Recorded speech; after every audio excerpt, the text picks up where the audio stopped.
Greetings, friends in yoga. This is Derek with Denver Yoga Underground. Admittedly, this video may seem a bit counterintuitive.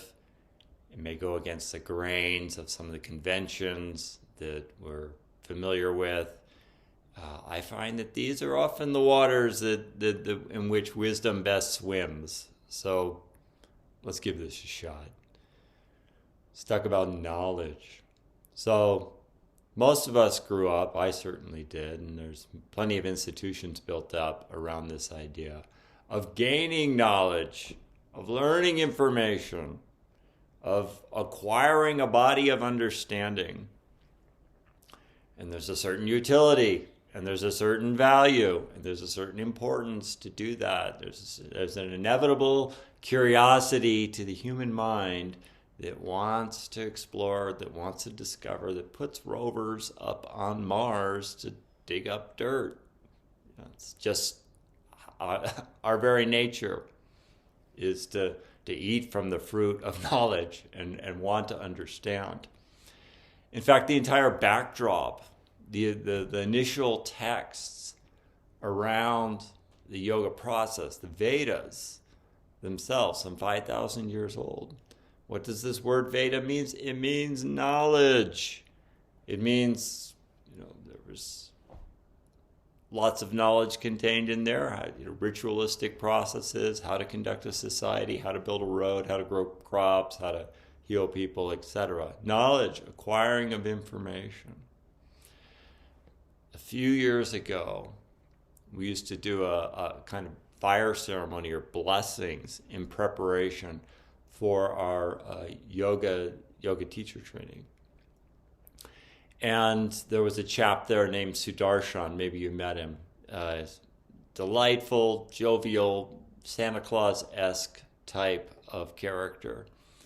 And I asked him afterwards some esoteric question about, the nature of the stars or how our karma is embedded in them or something along those lines.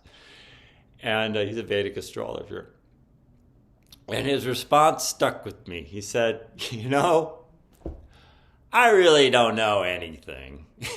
And I took such solace and heart. It felt like such a tremendous relief to have sort of the jester, and this is what the archetype of the jester can do for us, is to kind of soften our armor around our status or what we know or how important we are and these kinds of fixations, to bring some laughing room and alternate perspective on so many assumptions.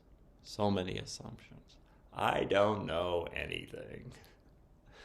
So I've reflected on this over the years, and this is one of the primary ways that the ego reinforces itself is, I'm this, I'm that, and you take any one of those things away, and then now there's trouble.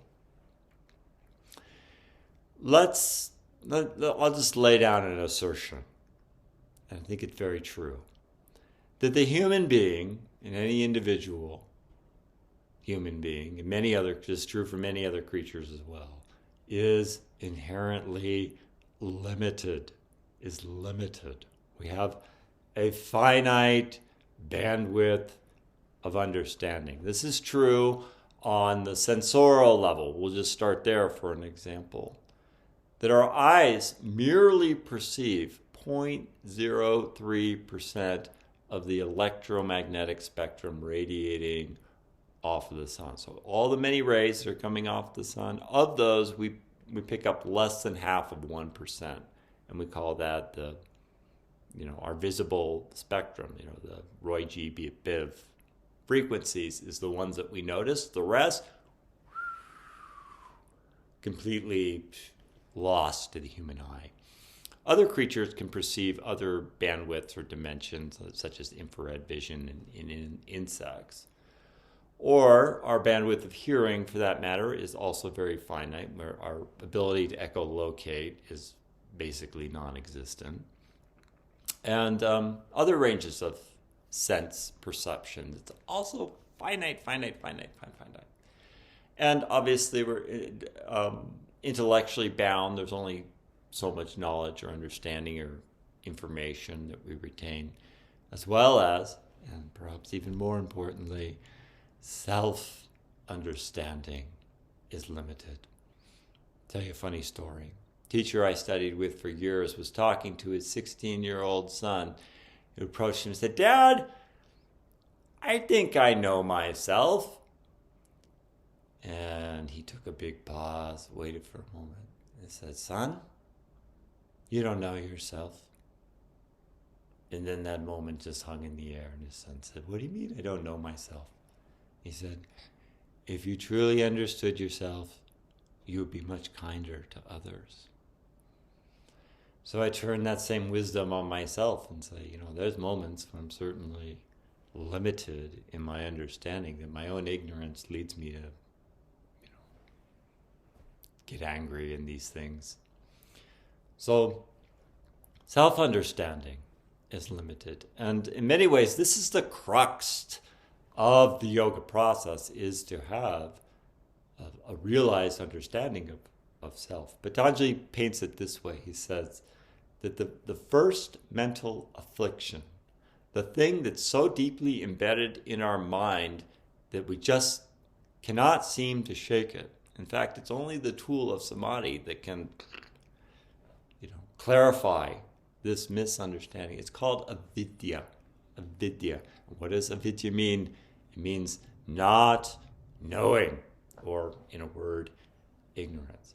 To mistake, and the primary not knowing or mental affliction or klesha is the mistaken understanding, mistaking mental content, knowledge, for our essential identity.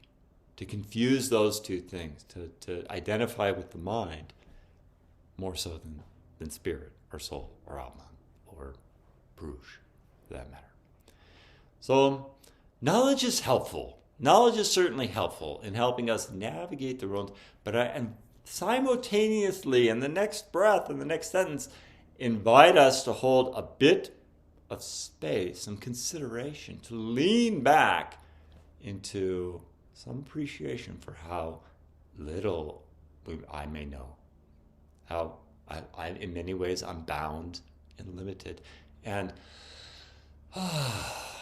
exhale. What a relief to not try to, uphold or create a front around all the knowledge. There's times when I lean into Sudarshan's sentence there, particularly in moments where where there appears to be some pretense of grandeur and knowledge and whatnot, and just to admit, I don't know anything. Thank you all, my liking, subscribing, commenting friends. I wish us all peace on the path, realized understanding. Hari Om Tat Sat.